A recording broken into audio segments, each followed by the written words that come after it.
Hello and welcome to this episode of Peak Life. I'm Elizabeth Vaughn. We don't know who this little fella is yet, but totally distracted, just all by the cats. This is Krista Lovelace with Animal Services. You are their outreach coordinator. We actually have 3 little kitties here with us today, so we'll see what happens because it's always exciting when we bring animals on set. So Krista, thank you for coming. So there's a lot going on at Animal Services right now. You guys have a no vacancy sign. Yes, we are very full at CAS. We have more than 50 cats available for adoption. We also have rabbits, guinea pigs, a hamster, and also 20 adult dogs that are all looking for their forever home. Wow. So you don't normally have quite that many in the building. Right, yeah, we are very full right now, so we are hoping to get the word out that lots of animals are available and everyone should come down and take a look. Like these babies? Like these babies Are here. these babies available? Speaking of kittens, cats, you guys have a special going on right now. So tell us about the Kitty Carnival. Yes, until the 25th, cat adoptions will be $50 Awesome. for one, and if you take home a pair of cats, they will actually be $80 for the pair, and it includes their microchips, surgery, age-appropriate vaccines. I don't know if you can hear her on this microphone, but she's purring so much. Oh my gosh. What are we even talking about here? So good. So we've got the Kitty Carnival. I have to imagine that when the cages are that full, you need a lot of extra human hands too. So how does that go? If the community wants to help out, how can they do that? Yes, we are actively recruiting volunteers at CAS. You have to be 16 in order to participate in our volunteer program. Okay. We have availability in both cat areas, dog areas, in addition to the small animal room. If you love animals but maybe you don't want to handle them, we have administrative tasks that need to be done, cleaning, and we also have offsite events that will be coming back now that some of the restrictions have lifted. So we will definitely need help moving animals to offsite locations for adoption events.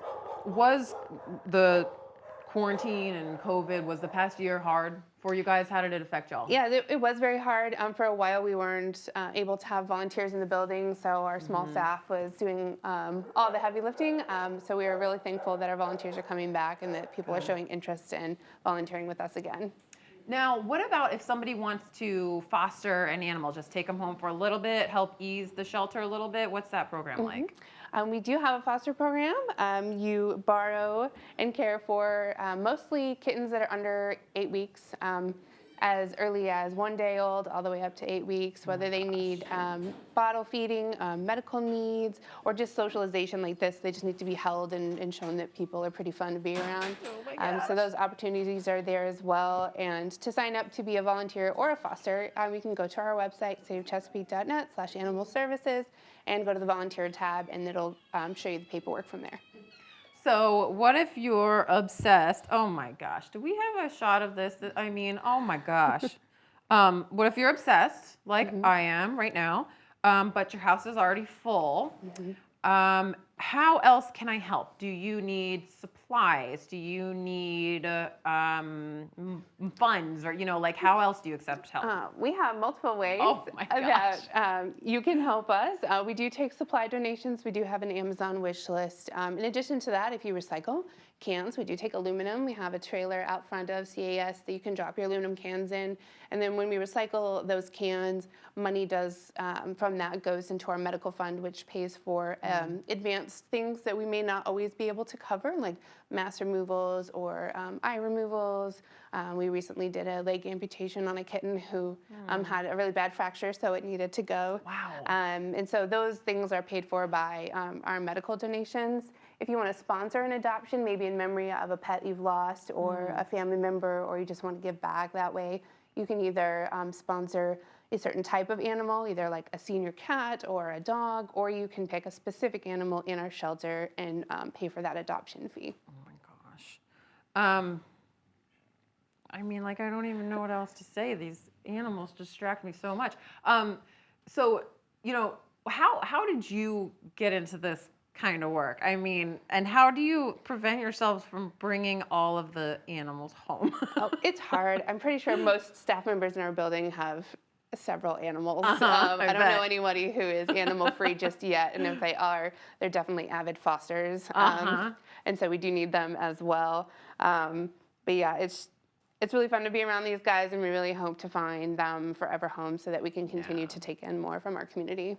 You know, I think you hit earlier on an aspect of what you guys do that people don't really think about, and that is the medical care. So, you know, if you find an animal or an animal is surrendered, you all do everything you possibly can to give it a good health bill, a bill of health. How do you say that? You know, right? You. Yep. So when an animal comes in and it needs medical needs, we have a vet that comes a couple days a week. And if the vet is not here and it's something that needs urgent care, we go out into the community to different private vets and have the animals seen based on kind of who's available to see them. Yeah. We take in owner surrenders. We take in strays.